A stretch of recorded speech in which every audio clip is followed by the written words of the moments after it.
जय हिंद स्टूडेंट, स्वागत है आपका रक्षक डिफेंस एकेडमी के यूट्यूब चैनल पर। आज रक्षक डिफेंस एकेडमी आपके साथ जुड़ी है विषय इतिहास को लेकर। अब मैं आपको कॉम्पिटिटिव एग्जाम का अगला टॉपिक पढ़ाने जा रही हूँ, जो है सिंधु घाटी सभ्यता।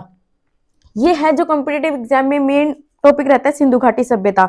ठीक है, तो अब हम इसके नगरों के बारे में पढ़ेंगे कि कैसे कैसे इसके नगरों की खोज हुई और किस तरीके से ये सभ्यता भारत में होने के प्रमाण मिले। तो हम वीडियो शुरू करते हैं। सिंधु घाटी सभ्यता की, जब ये उस समय की बात है जब भारत आजाद नहीं होता, जब भारत अंग्रेजों का गुलाम था।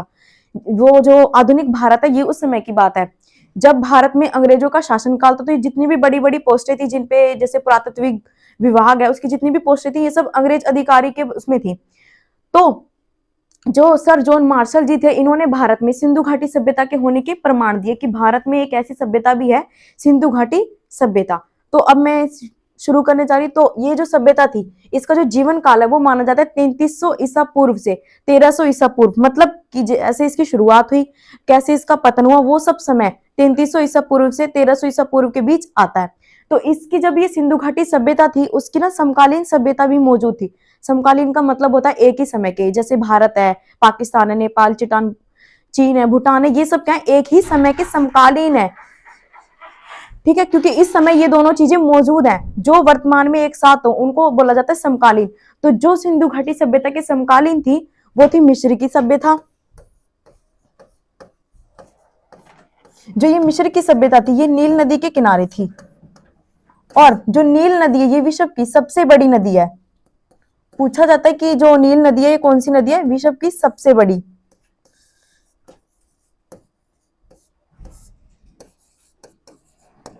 अगली जो इसकी समकालीन सभ्यता थी, वो थी मेसोपोटामिया की सभ्यता। जो ये मेसोपोटामिया की सभ्यता थी, ये दजला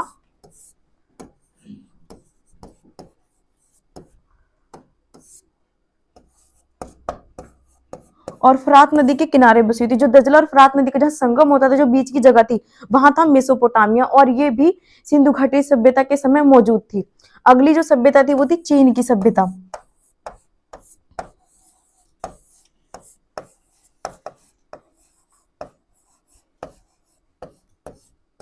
चीन की सभ्यता थी येलो नदी के पास।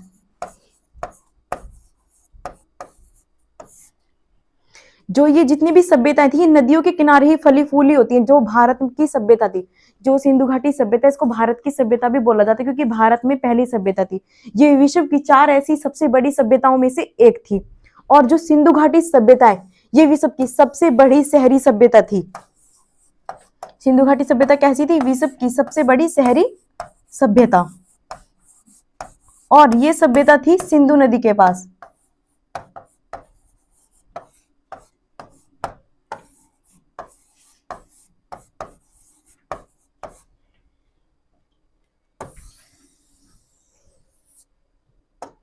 अब हमने जैसे पढ़ा था ईसा पूर्व, जैसे मैंने पिछली वीडियो में बताया था 10 लाख ईसा पूर्व से 12,000 ईसा पूर्व। तो ईसा पूर्व का क्या मतलब होता है? अगर आप लोगों को पता है तो कमेंट करना।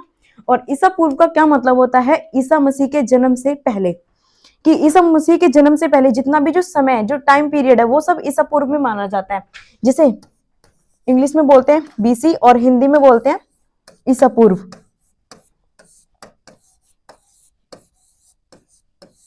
जैसे 500 ईसा पूर्व के बाद से जितना समय है, वो सब क्या है? ईसा पूर्व। क्योंकि उस समय ईसा मसीह का जन्म नहीं हुआ था, इसीलिए वो सब समय किसमें आता है? ईसा पूर्व में।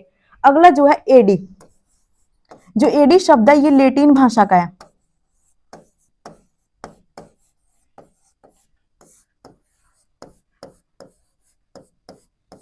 और इस एडी का मतलब है ईस्वी।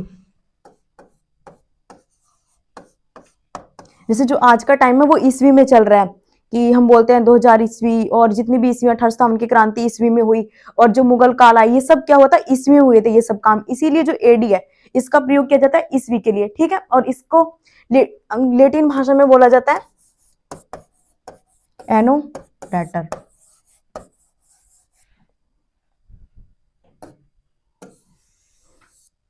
अब वैसे ही जो इस सभ्यता का जीवन काल है, मतलब ये कितने साल पुरानी थी, कैसे कैसे इसका टाइम पीरियड चला था, ये सभ्यता का जीवन काल है।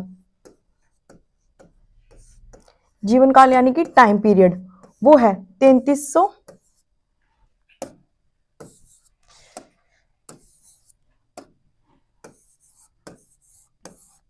ईसा पूर्व से 1300 ईसा पूर्व के बीच।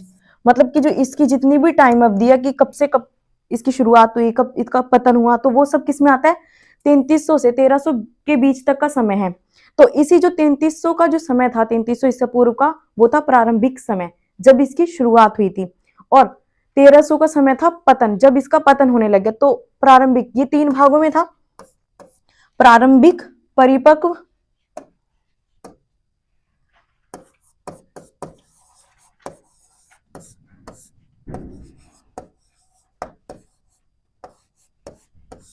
जो ये प्रारंभिक हड़प्पा थी, ये थी 3300 ईसा पूर्व से 2600 ईसा पूर्व के बीच।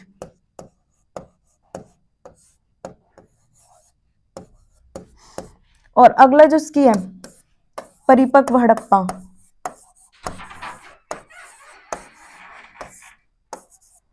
वो है 2600 से 1900 ईसा पूर्व। मतलब जब ये इसका विकास हुआ, परिपक्व का मतलब होता है किसी भी चीज का विकास होना, तो जब इसका विकास हुआ था वो था 2600 से 1900 ईसा पूर्व के बीच। मतलब जब इसके जो 2 नगर थे, प्रमुख नगर, धोलावीरा, हड़प्पा, मोहनजोदारो, जिनका सबसे ज्यादा विकास हुआ था, वो किस टाइम में हुआ था, 2600 से 1900 के बीच। इसीलिए इसको बोला जाता है परिपक्व हड़प्पा काल। अगला जो इसका काल है वो था उत्तर हड़प्पा काल। उत्तर हड़प्पा काल मतलब जब इसका पतन होना शुरू हुआ। इसका पतन कैसे हुआ था, जो इसका व्यापार था उसके व्यापार में रुकावट आ गई थी। इस सभ्यता का व्यापार दूसरे देशों से लेना देना था इसके व्यापार का, और इसकी जो लिपि थी, वो उसके जो अक्षर थे, जो वर्ण थी, चित्रात्मक थी, वो खोने लग गए थे। मतलब इसके अक्षर, इसकी जो लिपि थी वो अज्ञात होने लगी थी, लोगों को इसके अक्षर मिलना बंद हो गए थे, जिसकी वजह से इस सभ्यता का पतन होना शुरू हुआ। और कोई भी चीज है उसके पतन होने के क्या कारण होते थे, जलवायु परिवर्तन, बाढ़ या भूकंप, ये सब इनके पतन होने के कारण थे। ठीक है। अच्छा, जो इसका 3300 से ये 1300 ईसा पूर्व का समय, ये हमें कैसे पता चलता है कि ये इतनी थी, क्योंकि उस समय हम तो मौजूद नहीं थे, ना कोई इतना, जो इतिहासकार थे ना उन्हें पता। एक था, एक यंत्र है रेडियो सी कार्बन।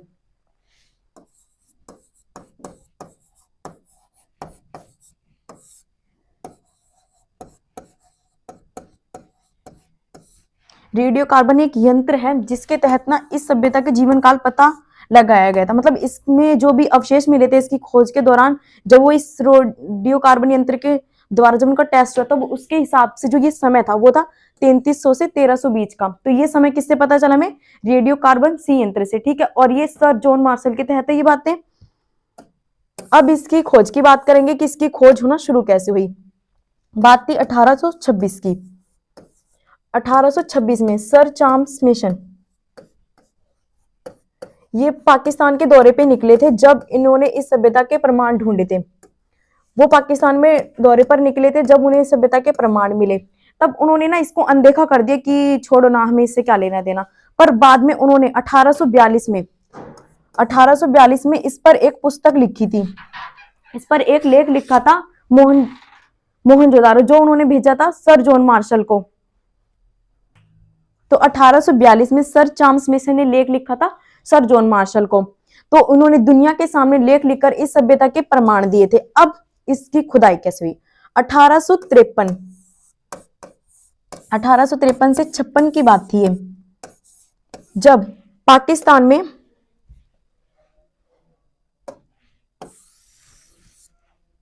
ये पाकिस्तान है, पाकिस्तान में लाहौर यहाँ पे है और यहाँ पे है कराची, इन दोनों के बीच रेलवे लाइन बिछाई जा रही थी, लाहौर से कराची के बीच। तो जो ये रेलवे लाइन बिछाई गई थी, ये बिछाई गई थी 1853 से 56। तो इसमें ना दो अंग्रेज अधिकारी थे, एक का नाम है जेम्स बर्टन और विलियम बर्टन। ये दोनों इंजीनियर्स थे, और ये दोनों इंजीनियर्स कौन थे, अंग्रेज, क्योंकि उस समय भारत अंग्रेजों का गुलाम था और भारत में जो रेलवे लाइन चलवाई गई थी ये अंग्रेजों द्वारा ही चलवाई गई थी। और भारत में रेलवे लाइन किसने चलाई थी, लॉर्ड डलहौजी ने। और लॉर्ड डलहौजी को रेलवे का जनक भी माना जाता है, रेल विभाग का। और पहली बार जो रेल चली थी वो मुंबई से ठाणे के बीच चली थी और लॉर्ड डलहौजी द्वारा चलवाई गई थी। ठीक है, तो ये 1853 से 56 के बीच लाहौर से कराची के बीच जब रेलवे लाइन बिछाई गई, तो यहाँ पे ना हड़प्पा पड़ता है इसकी के पास, और कराची से 300 मील की दूरी पर है मोहनजोदारो। तो इनकी जो ईंटों के अवशेष थे, जो ईंटें थी इनकी, वो इसके क्षेत्र में मिली थी। तो उन्होंने क्या करा, वो ईंटें उखाड़ कर रेलवे लाइन में बिछा दी। उन्होंने इस पे उस वक्त ध्यान नहीं दिया, मगर जब 1921 में सर जॉन मार्शल ने इसका सर्वेक्षण किया, 1921 में इसका पाकिस्तान का, तो उन्हें इनके ईंटों के प्रमाण मिले। तो उन्होंने देखा कि भारत में तो उस समय मुगल काल की इमारतें थी, तो उन्होंने देखा कि मुगल काल में तो ऐसी कोई ईंटें नहीं है, और जो वहां की ईंटें थी, सिंधु सभ्यता की जो ईंटें थी, उनका अनुपात एक जैसा था। ऐसे लगता था जैसे कि एक ही जगह से बने, और इसका अनुपात है 1:2। ये इसकी ईंटों का अनुपात था। तो वैसे ही जो ये सर जॉन मार्शल ने, तो उन्होंने देखा कि वहां तो ताजमहल वगैरह हैं, उनकी तो जो ईंटें थी वो पतली होती थी, तो इस सभ्यता, इनकी तो इससे कोई लेना देना ही नहीं है। तब उन्होंने इस सभ्यता की खुदाई करना शुरू किया था। और 1861 की बात है, 1861 में सर अलेक्जेंडर कनिंघम ने इस सभ्यता का मानचित्र बनाया था।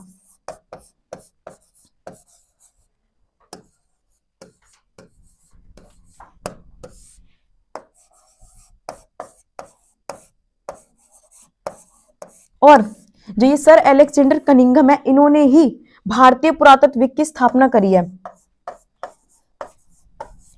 पूछा जाता है कि भारतीय पुरातत्व की स्थापना किसने करी, तब आप लोग कहोगे कि सर अलेक्जेंडर कनिंघम। इन्हें भारतीय पुरातत्व का जनक भी कहा जाता है, सर अलेक्जेंडर को। और ये स्थापना हुई थी 1861 में।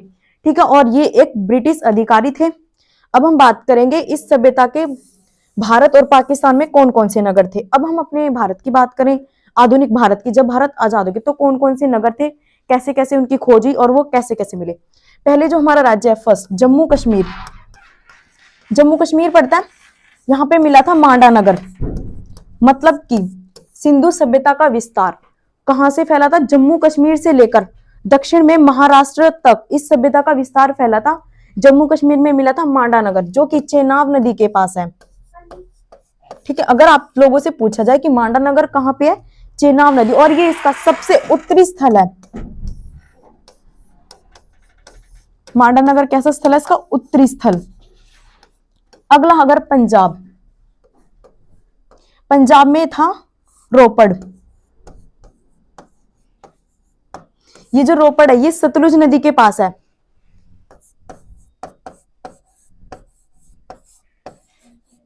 और रोपड़ में जो सतलुज है, इसकी खोज करी थी रोपड़ में जगदत्त शर्मा ने। रोपड़ में सतलुज नदी के किनारे होने के प्रमाण दिए थे भारत में जगदत्त शर्मा ने। ये जो जगदत्त शर्मा जी थे, इन्होंने रोपड़ में इस सभ्यता के प्रमाण दिए थे। और जो ये रोपड़ था, ये हड़प्पा का एक नगर था। यहाँ पे क्या मिला था, मानव के साथ कुत्ते के दफनाए जाने के प्रमाण, कि जब किसी मानव की मृत्यु होगी तो उसके साथ कुत्ते को दफनाया गया था। और ऐसे ही प्रमाण मिले थे हमें पुरा पाषाण काल में बुर्जहोम से, जो कि जम्मू कश्मीर में था। तो ऐसे प्रमाण सिंधु घाटी सभ्यता में कहां से मिले, रोपड़ से। अब हम बात करेंगे हरियाणा की। हरियाणा में इस सभ्यता के 2 नगर हैं, राखीगढ़ी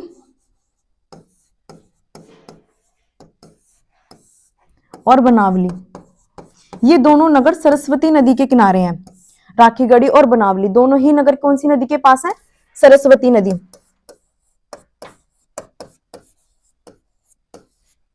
पर जो ये बनावली है, ये फतेहाबाद में है, और राखीगढ़ी हिसार। और यहां से मिले थे हल्के प्रमाण, जो खेत जोतने के लिए हल्का प्रयोग किया जाता था, हल्के प्रमाण, मिट्टी के बर्तन, और जो माता देवी की मूर्ति, ये सब इसके प्रमाण मिले थे हमें बनावली और राखीगढ़ी से। और बनावली की खोज हुई थी 1973 में। 1973 में R.S. विस्ट द्वारा। पूछा जाए कि इसकी बनावली की खोज किसने करी, R.S. विस्ट। इसका मतलब है रविंद्र सिंह विस्ट द्वारा 1973 में बनावली की खोज की गई। ठीक है, ये तो थे हरियाणा में। और अच्छा, हरियाणा में इसको कहा जाता है सरस्वती सिंधु सभ्यता। क्योंकि हरियाणा में कौन सी नदी के पास थी? सरस्वती नदी के पास, इसीलिए बोलते हैं सरस्वती सिंधु सभ्यता। अगला जो है वो है यूपी। यूपी में मेरठ है जो कि यूपी का एक जिला है। यहां पे आलमगीरपुर नामक एक जगह है। ये हिंडन नदी के पास था आलमगीरपुर। आलमगीरपुर जो हिंडन नदी के पास था, ये सिंधु घाटी सभ्यता का एक स्थल था जो कि हमें यूपी में मिला था। और इसकी जो आलमगीरपुर है, इसकी खोज मानी जाती है जगदत्त शर्मा जी द्वारा, कि जिसने रोपड़ की खोज करी उन्होंने ही आलमगीरपुर की भी खोज करी। और जो ये आलमगीरपुर है, ये इसका सबसे पूर्वी स्थल है।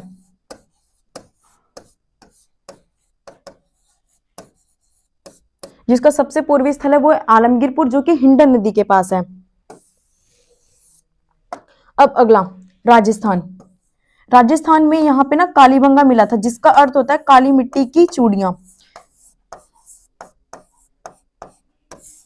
और ये घग्गर नदी के पास है। कालीबंगा घग्गर नदी के पास, और इसकी खोज दो लोगों ने करी है, बीके थापड़ और बीबी लाल। इन दोनों ने मिलकर इस सभ्यता की खोज करी कालीबंगा की, कि ये कालीबंगा घग्गर नदी के पास है। और यहां से क्या मिला था? काली मिट्टी की चूड़ियां, हल के नमूने, और ये सब हमें अवशेष दिए गए थे कालीबंगा में, जो है राजस्थान में वर्तमान समय में। अब गुजरात। गुजरात में इस सभ्यता के सबसे ज्यादा प्रमाण मिले हैं। गुजरात में मिला था धोलावीरा, जो कि पाकिस्तान के पास ही पड़ता है। और धोलावीरा गुजरात के कच्छ जिले में है।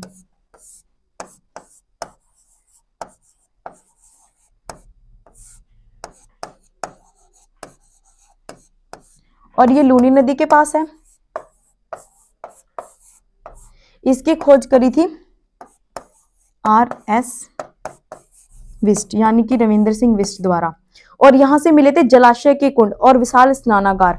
जो ये धोलावीरा, ये 3 नगरों में विभाजित था, और ये अपनी नागरिक सभ्यता के दौरान सबसे ज्यादा फेमस हुआ था। और ये इस सभ्यता का आधुनिक भारत में सबसे बड़ा स्थल माना जाता है, आधुनिक भारत का धोलावीरा। और जो ये धोलावीरा है, ये लूनी नदी के पास है और गुजरात में। अब हम अगले ही नगर पढ़ेंगे गुजरात में, रंगपुर। ये भी कच्छ में ही है, और सेम ये भी लूनी नदी के पास है। अगला था सुरकोटदा।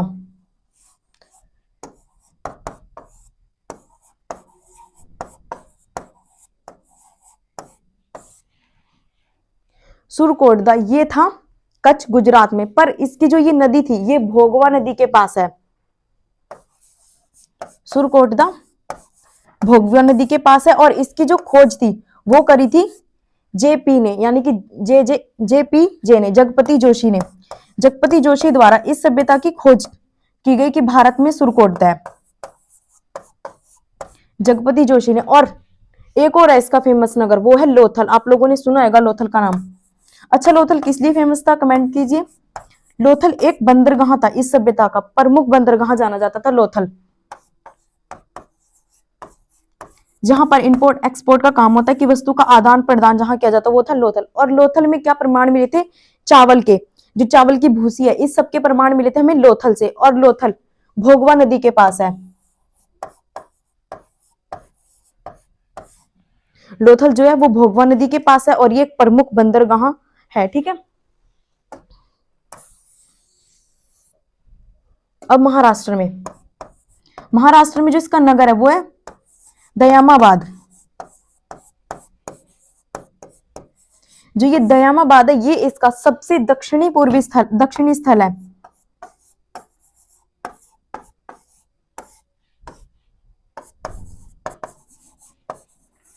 और दयामाबाद परवरा नदी के पास है।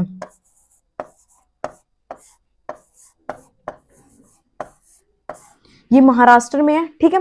तो भारत में कैसी थी, ये जम्मू कश्मीर से लेकर महाराष्ट्र तक ये सभ्यता मौजूद थी। ठीक है, अब हम पढ़ेंगे पाकिस्तान में कि पाकिस्तान में ये सभ्यता कहाँ कहाँ मौजूद थी और कैसे इसकी जो पाकिस्तान में सबसे ज्यादा फेमस नगर है, पाकिस्तान में हड़प्पा है जो कि माउंट गोमरी जिले में है।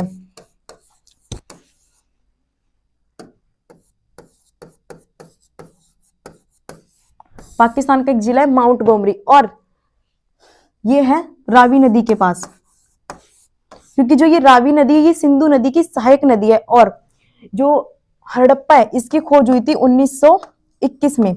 सबसे पहले सिंधु घाटी सभ्यता का खोजा गया नगर था हड़प्पा, इसीलिए इस सभ्यता को कहा जाता है हड़प्पा सभ्यता, जो मिला था हमें रावी नदी के पास और यहाँ से बहुत सारी चीजें मिली हैं।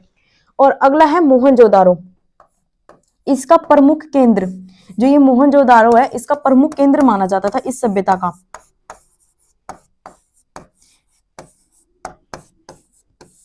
ये सिंधु नदी के पास है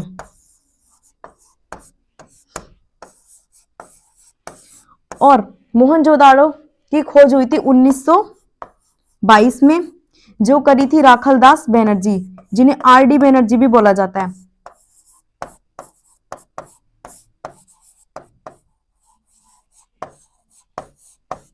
राखलदास बनर्जी द्वारा सिंधु नदी के पास मोहनजोदारो की खोज हुई। और उससे पहले हड़प्पा की खोज करी गई थी सर जॉन मार्शल द्वारा। दो व्यक्ति हैं जिन्होंने हड़प्पा की खोज किया 1921 में, सर जॉन मार्शल और राखलदास बनर्जी। अगला जो नगर है वो मोहनजोदारो के पास ही था, चुनहुदड़ो।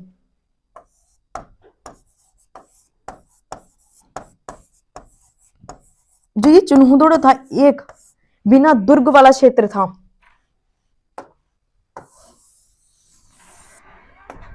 चुनहुदड़ो कैसा था, बिना दुर्ग वाला नगर, मतलब ये किसी भी अन्य नगरों में विभाजित नहीं, जहां यहाँ पे सामान्य जनता हो, चाहे अमीर वर्ग हो, चाहे छोटा मोटा वर्ग हो, चाहे सामंत वर्ग हो, ये सब लोग एक ही साथ रहते थे। तो इसीलिए इसको बोला जाता है बिना दुर्ग वाला नगर। और ये अपने औद्योगिक केंद्र,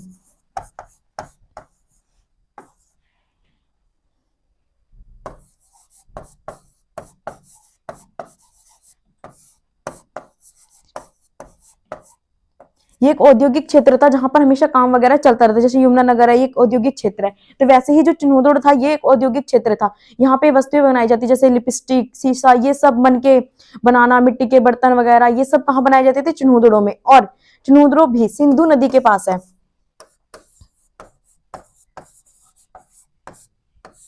और इसकी खोज करी थी गोपाल मंजुमदार ने।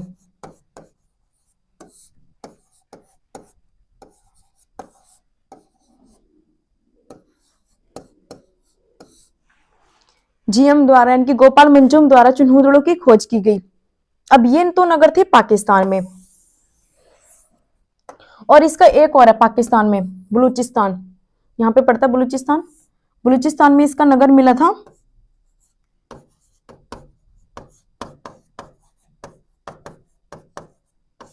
सुत कागेडोर।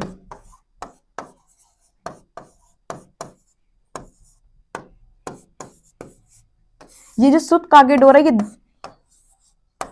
दासत नदी या फिर दासक नदी, दोनों नामों से जाना जाता है इसको, इस नदी के पास था। और ये इसका सबसे पश्चिमी स्थल है, सबसे बड़ा पश्चिमी स्थल था सुत कागेडोर।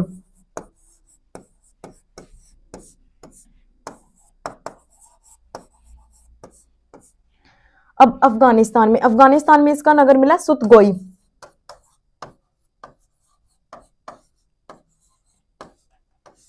ये तो थे अफगानिस्तान में।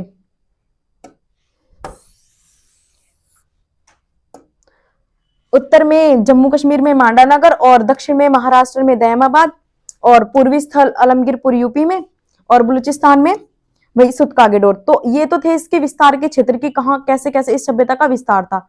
अब इसके क्षेत्रों के बारे में डिटेल में पढ़ेंगे हम।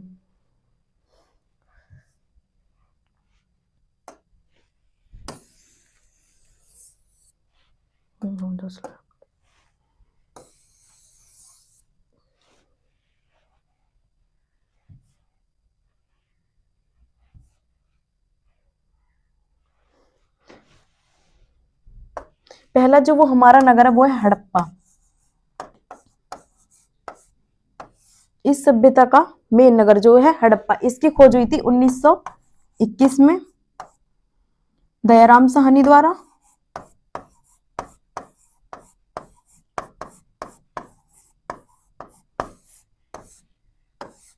ये रावी नदी के पास है और वर्तमान में ये पाकिस्तान में मौजूद है।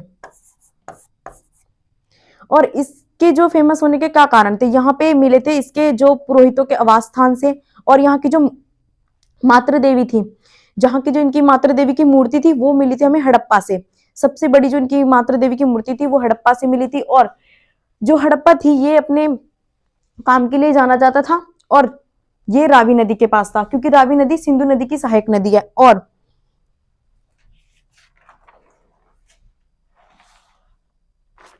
हड़प्पा जो ये नगर है, यहां से इसकी लिपि मिली है, सबसे पुरानी लिपि है जो चित्रात्मक सिंधु घाटी की, वो हमें कहां से मिली थी, हड़प्पा से। इसकी लिपि चित्रात्मक और अज्ञात, मतलब जिसे हम पढ़ नहीं सकते, वो लिपि थी, जिसके अवशेष हमें मिले थे हड़प्पा से। और इसका जो क्षेत्रफल है 13 लाख वर्ग किलोमीटर, इस पूरी हड़प्पा नगर का क्षेत्रफल था 13 लाख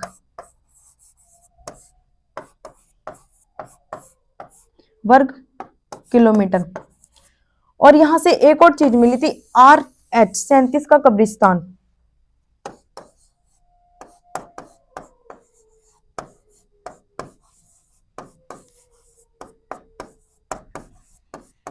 पूछा जाता है कि RH-37 का जो कब्रिस्तान है वो कहां से मिला था, हड़प्पा से। और इसी कारण इस सभ्यता के लोगों को हड़प्पाई लोगों के नाम से भी जाना जाता है। अगला जो हमारा नगर है वो है मोहनजोदाड़ो।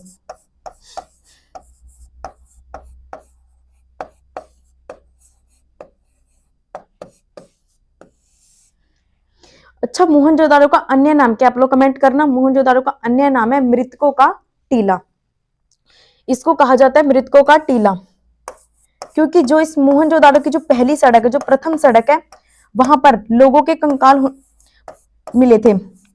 मतलब जब यहाँ के लोगों को कोई भी सजा दी जाती थी तो उनको जिंदा सूली पे चढ़ा के वहां टांग दिया जाता था, जिसकी वजह से वहां पे बहुत सारे कंकाल मौजूद थे, और इसीलिए मोहनजोदाड़ो को मृतकों का टीला भी कहा जाता है। और इसकी प्रथम सड़क को डेड मैन के नाम से भी जाना जाता है। प्रथम सड़क डेड मैन।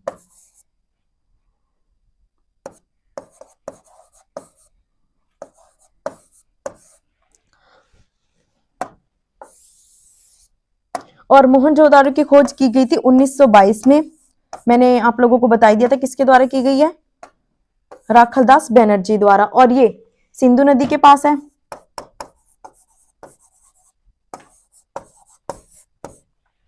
और यहां से क्या मिला था हमें, यहां से मिला था विशाल स्नानागार, जो इस सभ्यता की सबसे बड़ी इमारत है, विशाल स्नानागार, जिसको बोला जाता है ग्रेट बाथ।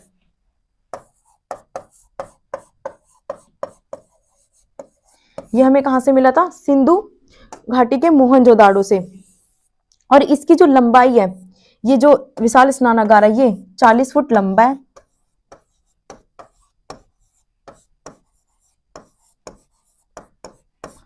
25 फुट चौड़ा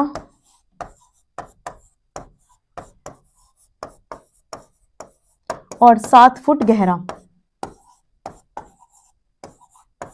ये था विशाल स्नानागार। और ये अपनी जो इसकी बनाने की कला थी उसके लिए ज्यादा, उसकी वजह से बहुत ज्यादा फेमस था। और ये एक सार्वजनिक स्थल था, और ये ना पुरोहितों के आवास स्थान के रूप में भी जाना जाता है, विशाल स्नानागार। और इसके कुछ अवशेष धोलावीरा में भी मिल चुके हैं। अब अगला जो इसकी सबसे बड़ा भवन है वो है अन्नागार। ये तो सबसे बड़ी इमारत थी। अब इसका सबसे बड़ा भवन था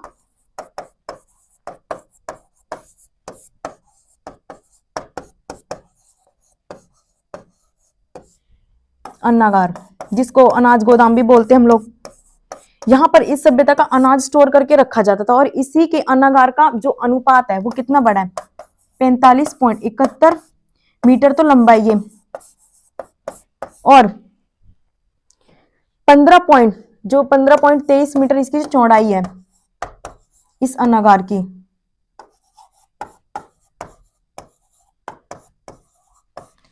इस अनागार की जो लंबा था ये 45.71 और इसकी जो चौड़ाई थी वो 15.23। ये तो थी इसकी। अब अगले की बात करें, नृत्य करती हुई बालिका की मूर्ति जो कांसे की बनी थी।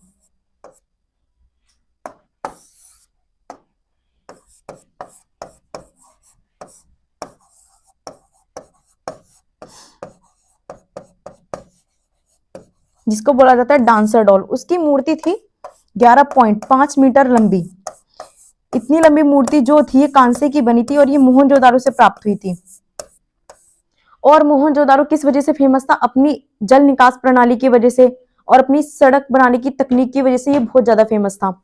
इसकी जो जल निकास प्रणाली थी और सड़कें गलियां थी एक दूसरे को समकोण में काटती थी, जिसको जो ये 11.5 सेंटीमीटर लंबी मूर्ति थी ये मिली थी हमें मोहनजोदारो से। और मोहनजोदारो से सबसे प्राचीन ईंटें मिली हैं। इस सभ्यता की सबसे प्राचीन ईंटें कहां से मिली? मोहनजोदारो से।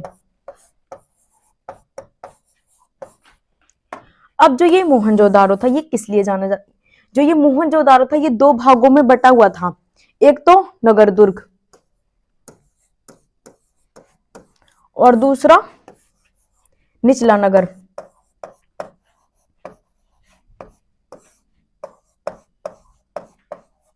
नगर दुर्ग था ये ऊंचे चबूतरे पर बना होता था, जो लकड़ी का मजबूत प्लेटफॉर्म होता था उस पर बना था नगर दुर्ग। ये जो नगर दुर्ग था ये छोटा था, मतलब ऊंचा था पर छोटा था। और जो ये निचला नगर था ये बड़ा था पर नीचे बना हुआ था, बड़ा था पर नीचे बना था, ठीक है। और नगर दुर्ग में रहती थी जो ये राजा महाराजा है, राजा, पुरोहित और उच्च अधिकारी वर्ग।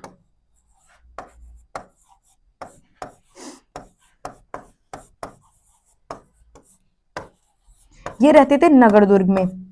और जो ये निचला नगर था इसमें रहती थी सामान्य जनता, जो कि यहाँ पर काम करते थे। वो सब लोग रहते थे निचले नगर में और नगर दुर्ग में राजा महाराजा। तो ये दो भागों में बटा हुआ था। और मोहनजोदारो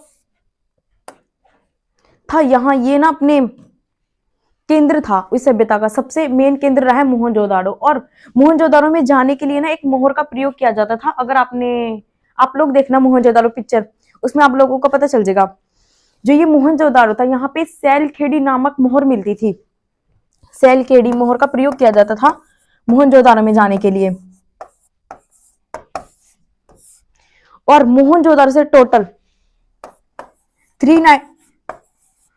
1398 मोहरें मिल चुकी हैं मोहनजोदारो से सैलखेड़ी की। और ये थी सैलखेड़ी की मात्र 56% मोहरें हमें मिली हैं मोहनजोदारो से। 56% मोहर कहां से मिली थी? मोहनजोदारो से। और ये जो सैलखेड़ी था ये एक मुलायम पत्र था, एकदम मुलायम। इससे मोहरे वगैरह बनाना बहुत आसान था। पर जो इसकी तकनीक है वो आज भी इतिहासकारों के लिए जान पाना बहुत मुश्किल काम था। मतलब उन्हें आज भी नहीं पता लगा सके वो कि सैलखेड़ी से मोहर बनाने की तकनीक क्या थी। ये था मोहनजोदारो। अब इस मोहनजोदारो के जीवन काल की बात करें कि जो इसका टाइम पीरियड था वो कितना था? 2600 से 1900 ईसा पूर्व, यानी कि वही समय जो परिपक्व हड़प्पा का था। ये तो था मोहनजोदारो का 2600 से 1900। और इधर हड़प्पा का है 2500 से 1750 ईसा पूर्व। और रेडियो कार्बन के अनुसार है 2500 से 1700, मतलब सिर्फ 50 कम हुए हैं। ये तो रेडियो कार्बन से है जिसको C14 कार्बन भी बोला जाता है।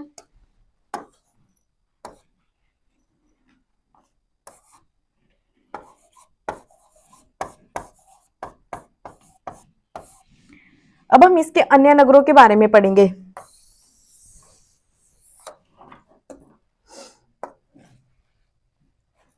जैसे कि जो ये धोलावीरा था,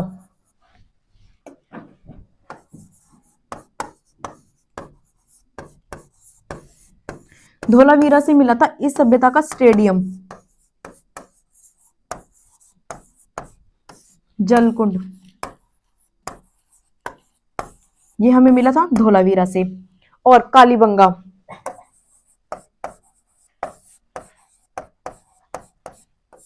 कालीबंगा से अलंकृत ईंटें मतलब डिजाइनर ईंटें।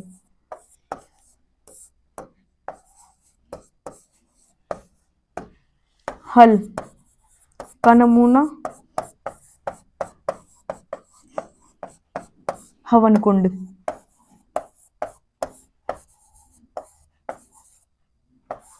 ये सब मिले थे हमें कालीबंगा से, ये अवशेष थे इस सभ्यता के।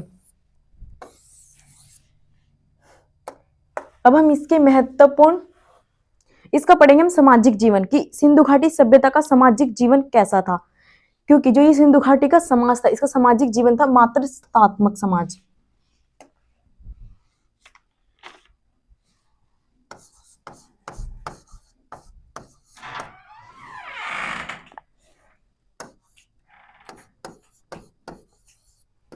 मातृत्वात्मक समाज मतलब कि अपने नाम से पहले अपनी माँ का नाम लगाना। जो लोग अपने नाम से पहले अपनी माँ का नाम लगाते थे उनका समाज कैसा था, मातृत्वात्मक समाज। और ये एक शहरी सभ्यता थी।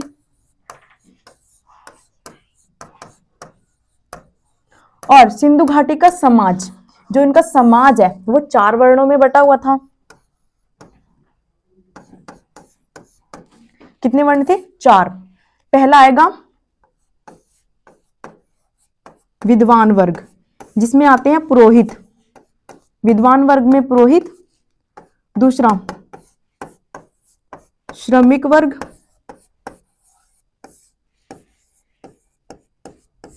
तीसरा शिल्पकारी वर्ग,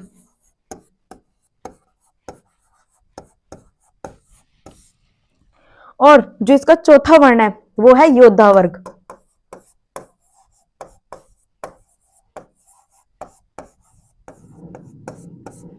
अब देखो कैसे, विद्वान वर्ग में आएंगे पुरोहित, पंडित, ये सब विद्वान वर्ग।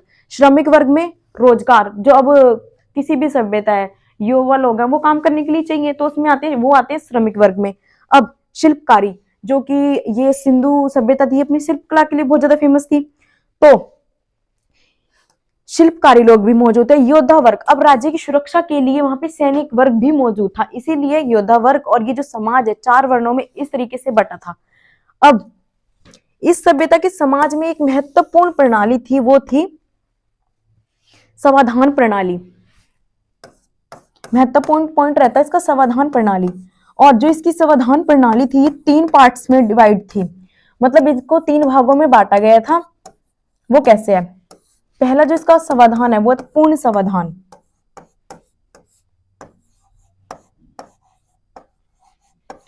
एक्चुअली पूर्ण समाधान का मतलब होता है दफनाना, जो कि आज की मुस्लिम संस्कृति से जुड़ा हुआ है। पूर्ण समाधान का तरीका किससे जुड़ा हुआ है, मुस्लिम संस्कृति से। जो मुस्लिम संस्कृति है इसमें आज भी लोग कब्रों में दफनाते हैं। दूसरा है आंशिक समाधान।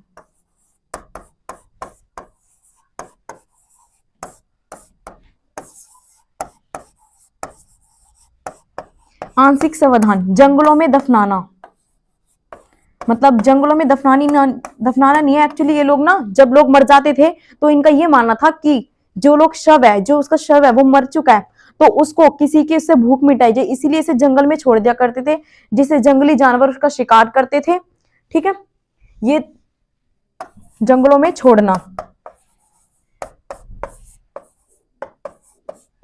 और अगला जो है, जो भारतीय संस्कृति में मान्यता है जिसकी, मतलब हिंदू संस्कृति में जिस समाधान को मानी गई है वो है अंतिम संस्कार, मतलब सबको जलाना।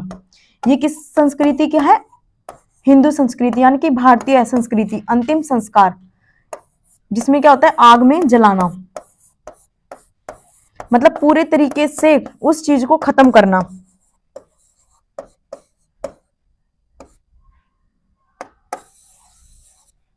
ये तो थी इसकी समाधान प्रणाली कि कैसे कैसे दफनाई गई। और ये जो शव थे ये कैसे दफनाए जाते थे, उत्तर से दक्षिण की ओर। और आज भी यही तरीका अपनाया जाता है कि जब भी लोग सबको दफनाते हैं तो उत्तर से दक्षिण में दफनाते हैं, यानी कि नॉर्थ से साउथ। जो उसका सिर है वो रहता है नॉर्थ में और जो उसके पैर है वो रहेंगे दक्षिण में। ठीक है, और कुछ ये जो कब्रें थी इनके तहत में भी भेदभाव किया जाता था। जो उच्च वर्ग के लोग थे उनकी कब्रें बनी होती थी पक्की ईंटों से, और निचले वर्ग के लोगों की ईंटें बनी होती थी कच्ची ईंटों से।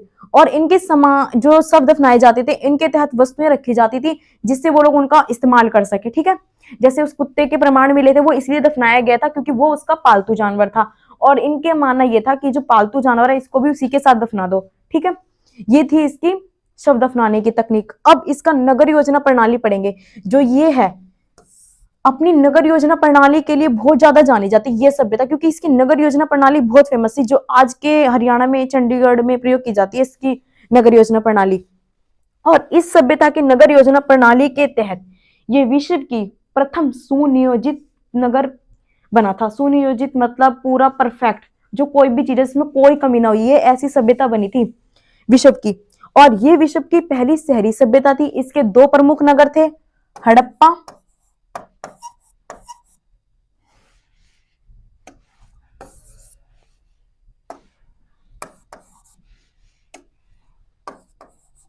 हड़प्पा और मोहनजोदारो।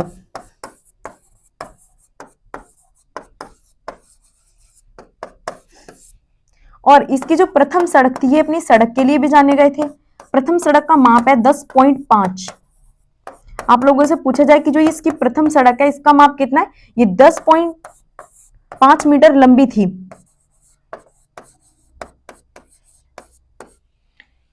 और जो इसकी गलियां थी, सड़कें थी, नदियां थी, ये एक दूसरे को, मतलब जो इसकी गलियां हैं, सड़कें, ये एक दूसरे को काटती थी समकोण में, जिसको बोला जाता है ग्रिड पद्धति। मतलब सड़कें और गलियों को काटने की पद्धति कौन सी है, ग्रिड पद्धति।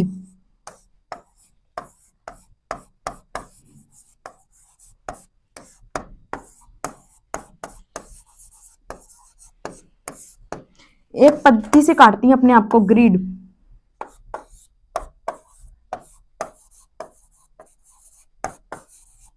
समकोण में,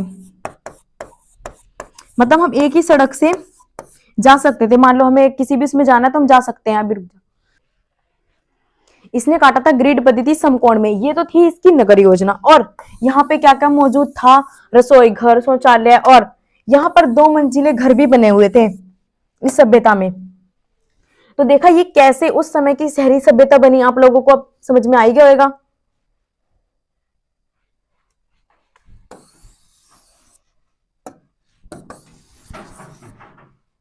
अब हम इसके पढ़ेंगे महत्वपूर्ण तथ्य।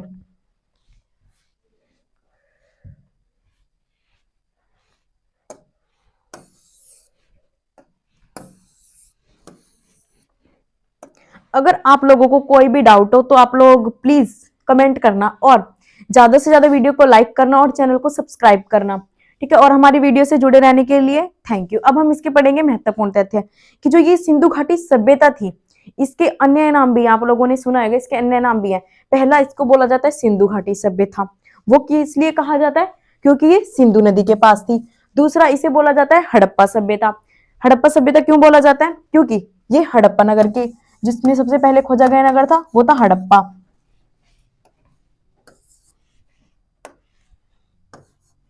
और इसको बोला जाता है कांस्य युग, यानी कि कांस्य युग की सभ्यता, क्योंकि सिंधु घाटी सभ्यता में ही कांस्य का प्रयोग हुआ था। यहाँ पे तांबे और टीन को मिलाकर क्या बनाया गया था, कांस्य। जब तांबे और टीन का प्रयोग हुआ, जिससे नई एक वस्तु बनी, नया एक धातु बनी, उसको बोला जाता है कांस्य।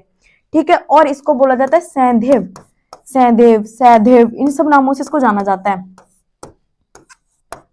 सैधव का मतलब होता है कपास। इसका क्या मतलब होता है, कपास। जो यूनानी लोग थे ना, ये सिंधु, ये ना उसको कपास को बोलते थे सीडोन। यूनानी लोग जो थे ये कपास को बोलते थे सीडोन। तो सीडोन कहते ही कहते ना, वो सीडोन कहते कहते वो सैंधव सैंधव बोलने लगे। ठीक है, तो कपास का मतलब था सैंधव, और कपास को क्या बोला जाता था, सीडोन। ये बोला जाता था यूनानी यात्रियों की वजह से। जो यूनान के यात्री थे वो इस शब्द का प्रयोग करते थे, और उन्होंने सिंधु नदी को बोला था इंदोस, जिसको इंडस, इंदोस, ये सब बोला जाता है। ठीक है, तो ये थे। और इसके महत्वपूर्ण तथ्य में क्या था, जो इसकी लिपि थी, जैसे मैंने इसकी लिपि बताई आप लोगों को कि इसकी लिपि थी चित्रात्मक। वो लिखी जाती थी राइट टू लेफ्ट, यानी कि दाएं से बाएं। जैसे अब हम लिखते हैं, हम बाएं से दाएं लिखते हैं, पर ये लोग लिखते थे राइट लेफ्ट। जैसे मतलब इधर से लिखना शुरू किया, अब ऐसे ऐसे लिखना शुरू करा इन लोगों ने। जैसे कुरान शरीफ लिखी जाती है, कुरान शरीफ राइट लेफ्ट लिखी जाती है, और हम लोग कैसे लिखते हैं, हम लोग पहले बाएं से दाएं लिखते हैं, हम तो लोग ऐसे लिखते हैं। तो ये सभ्यता के लोग कैसे लिखते थे, दाएं से बाएं, यानी कि राइट टू लेफ्ट। ये थी इसकी चित्रात्मक लिपि। और यहाँ पर ना लाल मिट्टी का प्रयोग किया जाता था बर्तन बनाने के लिए। कौन सी मिट्टी, लाल मिट्टी।